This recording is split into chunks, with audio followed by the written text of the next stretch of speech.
E a filosofia surge inicialmente com os filósofos que nós chamamos de pré-socráticos, ou seja, os filósofos que desenvolveram ideias antes de Sócrates, tá? São aqueles pensadores que tentaram explicar a realidade. Esses pré-socráticos, eles também são chamados de filósofos da natureza. Ciliano, por que os pré-socráticos são chamados de filósofos da natureza? Simples, porque eles tentaram explicar o surgimento de tudo, a realidade humana, a partir dos elementos naturais.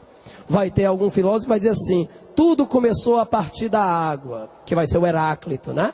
Outros vão dizer, tudo começou a partir do vento. Eles vão tentar dar explicações através dos fenômenos naturais, das forças da natureza, para a realidade humana.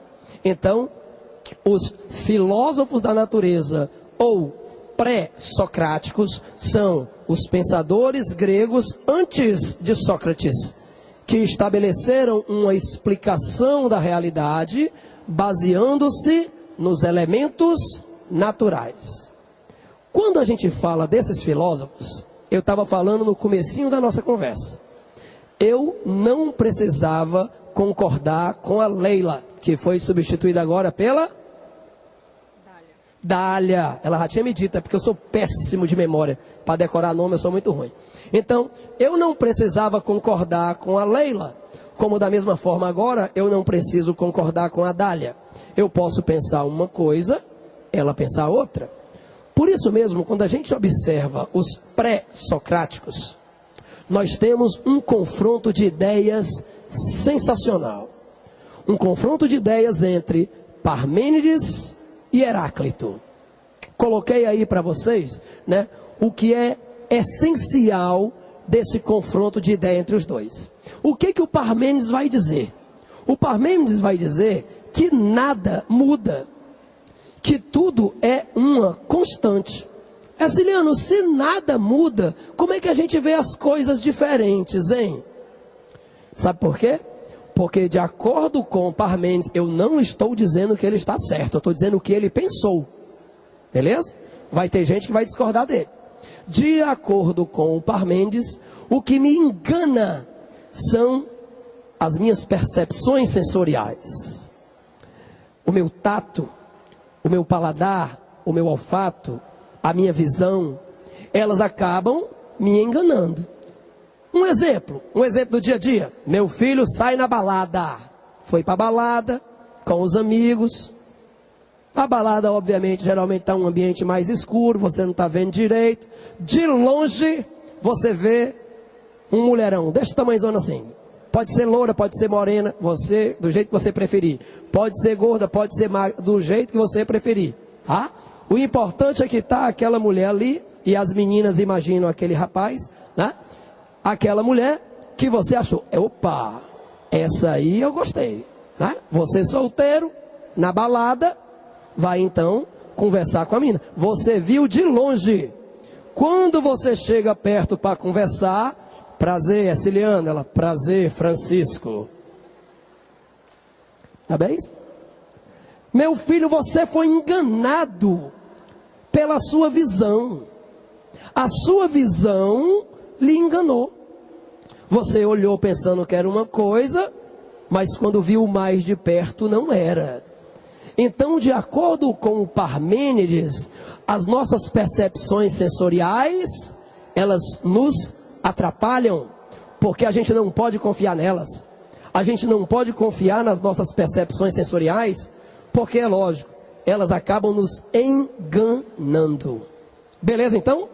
Então, para Parmênides, nada muda. Nada muda.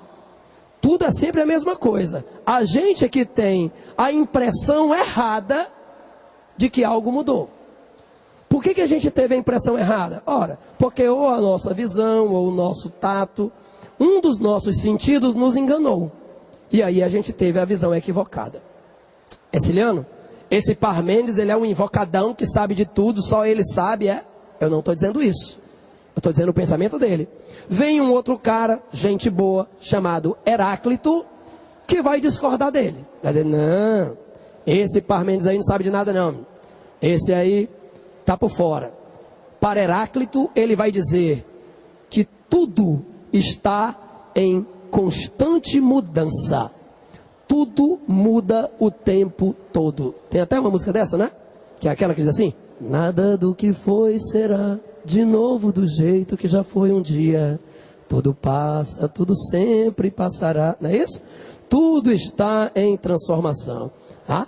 Então, para o Heráclito, ele tem até uma historiazinha interessante. Ele vai dizer que um homem, ele não toma banho 2 vezes no mesmo rio. Por que, Ciliano? Vamos lá, faz de conta que aqui é um rio. E eu vou tomar banho. Eu entro no rio, tomo banho, beleza. Saí do rio. Passou 1 segundo, voltei para o rio. O rio já não é mais o mesmo. Porque aquela água que eu me banhei, ela já está lá na frente. A correnteza já levou. Já é outra água. Eu não sou mais o mesmo. Porque eu mudo constantemente. As minhas ideias mudam. A minha organização física muda. Então, o homem não toma banho 2 vezes no mesmo rio, porque nem o homem é o mesmo, nem o rio é o mesmo. Então, de acordo com o Heráclito, tudo está em constante transformação. Tudo muda. Ora, se tudo muda, como é que a gente percebe as mudanças? Utilizando os nossos sentidos. Não é não? A gente utiliza os nossos sentidos. Por exemplo, temos aqui, graças, né, à sensibilidade dos organizadores, alguém para poder fazer com que quem não consegue me ouvir, entenda o que eu estou falando.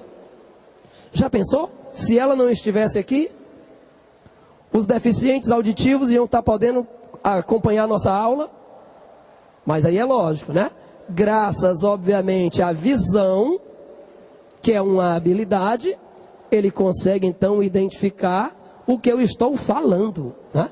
Eu falo, ela faz então a interpretação para a língua de sinais, e assim, quem precisa, consegue compreender. Então, de acordo com o Heráclito, nós podemos sim confiar nos nossos sentidos.